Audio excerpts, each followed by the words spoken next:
Well, a very good morning to you. Time for HealthWise, the TV show, and I'm your trusty host, Ralph Hipp here. Welcome in again. Mike Conlin is in the house from Jayhawk Pharmacy and Patient Supply, and Mike is really focusing on patients this month, advocating for you Kansans who are just leaving the hospital.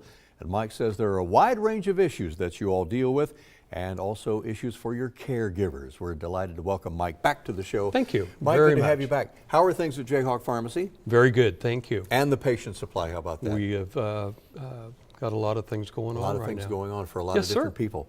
Well, a lot of the issue, Mike, when patients leave the hospital, they've been discharged and okayed to go home, and said, well, here are the medications, or medications you are still on, or these are some new medications you need to start taking. Is that the biggest issue they deal with? You know, there's such a difficult time in coordinating a person's discharge from the hospital.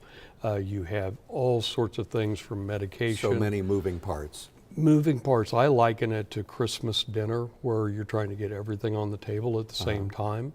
And it always seems like it might be on a Friday afternoon, and you're trying to get transportation and get your medications and your medical equipment.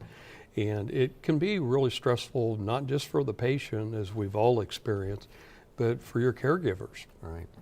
When they go to the pharmacy, and this is never an issue for you guys, I would hope, how many times do pharmacists go, you know, this is new on your record, we don't have this right now? It happens more often than you would ever wish, particularly if our medications these days are so sophisticated. And simply for that reason, not every pharmacy is able to stock or merchandise every medication that's available. As a consequence of that, oftentimes people won't get their medications right out of the hospital. And statistically, it can be, really 40% of the people go home the same day with all the medicines they need.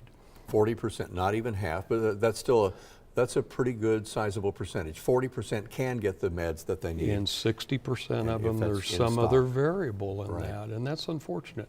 But it is the world that we live in now. Yeah. So our responsibility as healthcare providers is try to bring all of those individual situations together. With the costs of medications, that's another problem that you may deal with, of something new, that, oh, this is fairly expensive. And Mike, I was struck by the fact a lot of pharmacies will do what they call a try and fail. And I wonder if the caregivers or patients have a problem with that. The try and fail for something that's less expensive, and then we'll come back and try something else. Is that okay to do that? Or, well, it's not. Are the cost savings worth the possible health risk to the patients on that? Quite candidly, I'd say the insurance companies would say it's worth their while. Yeah. I don't know that it's in the patient's best interest, though. I mean, if you think any of us that have been in the hospital and we've had our medications refined, so as we're leaving, we know the dose as healthcare providers, as pharmacists, as physicians. And so the dose and the medication are very important to your care and your aftercare. What we don't want is people to be re-hospitalized. So just simply the fact that many insurance companies say you need to try and fail is really unfortunate. In other words, they want you to try. Yeah, I would think a lot of families would have an issue with that as well. So, well, I think any person that we work with, when you're told that you're on medication A, but your insurance won't cover it, or they'll cover it at an exorbitant copay, then it creates financial issues. Or, if you try and fail with this, your insurance covers all this and it won't cost you anything. Maybe they would say that as well. Let's just try it. Try it with insurance. Yeah. You had a similar issue, and you've been going through some of this, and you have a story to share about your experience of medications after hospitalization? There's such an irony in that. I've been a pharmacist 40 years, and I personally had a couple of hospitalizations with Stormont, Vail during the fall of last year.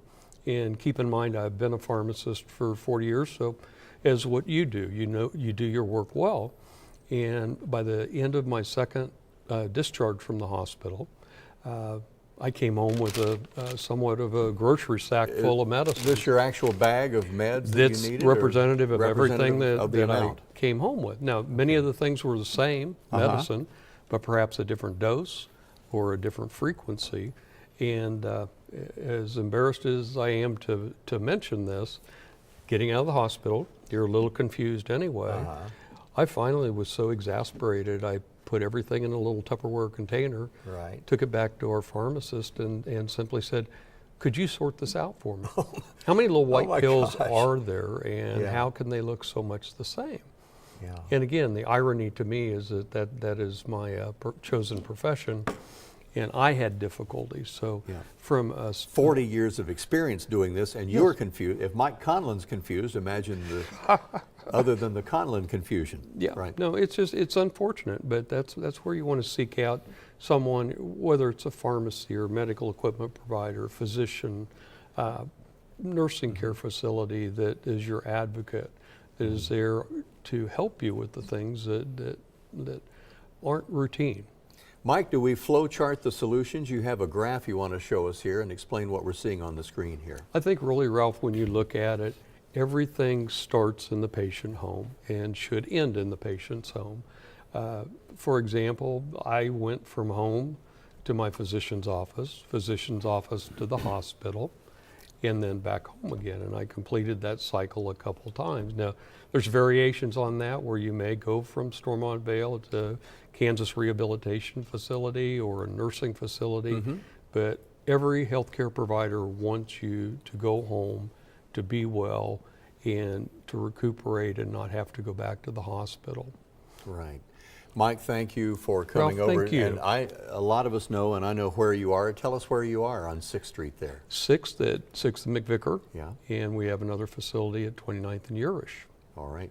And ask lots of questions as you're discharged please. and on those medications. Please, And, you need to. yeah. And we have just a few seconds. Are there some they may have to skip and maybe come back later to get something in a few weeks? And is that possibly dangerous? It's very dangerous, very Yeah, dangerous. Try to get them all. And people want to be attentive, if the tablet changes or the color changes. Great.